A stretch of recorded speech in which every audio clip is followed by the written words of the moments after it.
ចុះបច្ចុប្បន្នហេតុអីបានជាយើងឈានទៅដល់ការរស់នៅជាមួយគ្នាទៅដល់ការដើរលេងបោះតង់អីនៅក្នុងតង់តែ2នាក់អាហ្នឹងគេធ្វើអីគេកេងយ៉ាងម៉េចគេខណ្ឌយ៉ាងម៉េចគេបែងចែកយ៉ាងម៉េចខ្ញុំអត់យល់គេរស់នៅជាមួយគ្នាគេនៅបន្ទប់ជាមួយគ្នាគេទៅបោះតង់ជាមួយគ្នាខ្ញុំអត់យល់កន្លែងហ្នឹងវាទៅជាយ៉ាងម៉េចទៅហើយយូរទៅយើងភ្លេចវប្បធម៌ប្រពៃណីរបស់ខ្លួនឯងអស់អាលីងបើសិនជាគេបានរស់នៅជាមួយយើងហើយណាគេមិនសូវជាឲ្យតម្លៃយើងទេ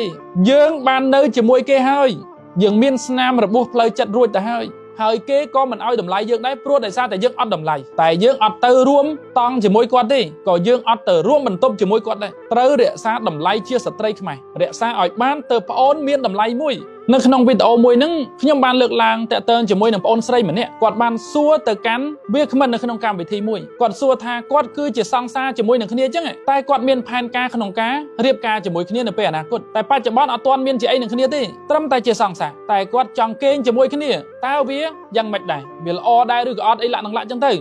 ចម្លើយខ្ញុំនៅក្នុងសំណួរមួយហ្នឹងខ្ញុំប្រាប់ថាប្អូនតើប្អូនអាចទទួលយកនៅហានិភ័យនៅគុណវិបត្តិរាប់លានបានដែរឬទេគុណវិបត្តិទាំងអស់ហ្នឹងមានអីខ្លះទី1សំណួរសួរថាឪពុកម្ដាយទាំងសងខាងគាត់ដឹងឮដែរអត់រឿងដែលយើងចង់ធ្វើនេះទី1គឺអត់ទេគាត់អត់ដឹងទេគាត់ដឹងថាកូនមករៀនមកធ្វើការនោះជាអ្វីដែលគាត់ដឹងទី2ទំនៀមទម្លាប់ប្រពៃណីខ្មែរណាដែលយើងអាចរស់នៅជាមួយគ្នាបាននេះទាល់តែជាប្តីប្រពន្ធមិនសង្សារទេអញ្ចឹងយើងបានធ្វើខុសប្រពៃណីទំនៀមទម្លាប់របស់យើងបាត់ទៅហើយចំណុចទី3បើសិនជាចៃដន្យនោះយើងមានកូន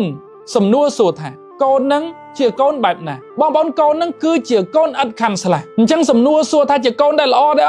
អត់ទេនៅក្នុងប្រពៃណីខ្មែរកូនបែបនេះមិនមែនជាកូនដែលល្អទេមួយវិញទៀតបើថ្ងៃក្រោយទៅនោះយើងមានផ្ទៃពោះយើងមានកូនខាងប្រុសគេដោះដៃបាត់គេសុំបែកបាត់គេថាគេអស់ចិត្តស្រឡាញ់គេថាគេមិនអាចបន្តដំណើរជាមួយយើងទៀតបានឥឡូវយើងគិតយ៉ាងម៉េច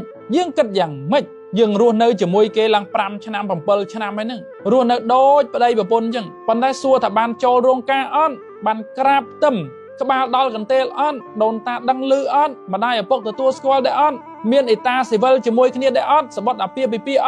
អត់ទេថាស្អីក៏អត់ដែរអញ្ចឹងត្រឡប់មកវិញ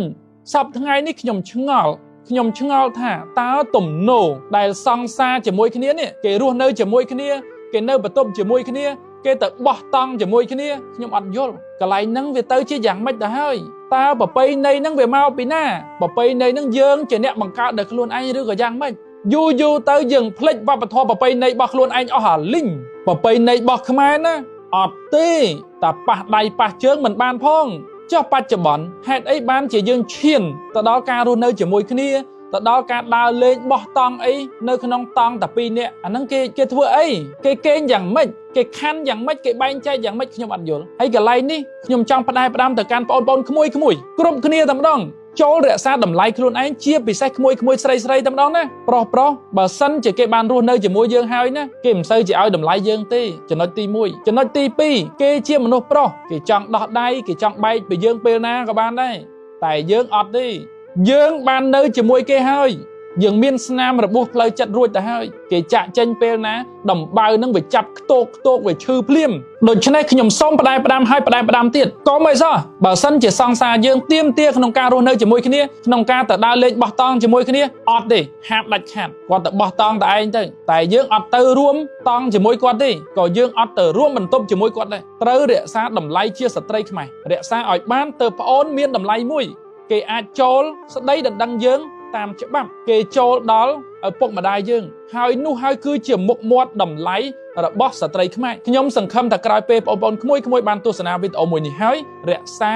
តម្លៃរបស់ខ្លួនរក្សាគម្លាតហើយកុំតាមគាត់ចង់ខឹងគាត់ចង់អាម៉េចចង់ទៅឲ្យគាត់ខឹងចុះកុំតាមគាត់តាតាមគាត់អាលាឲ្យលុតហើយតាតាមគាត់ថ្ងៃក្រោយអាចលុតទឹកស្ពានជ្រួយច្រវាហើយតាតាមគាត់មានវិបត្តិហើយតាតាមគាត់យើងអត់មានតម្លៃទេហើយគេក៏មិនឲ្យតម្លៃយើងដែរព្រោះដោយសារតែយើងអត់តម្លៃអរគុណបងប្អូនជម្រាបលា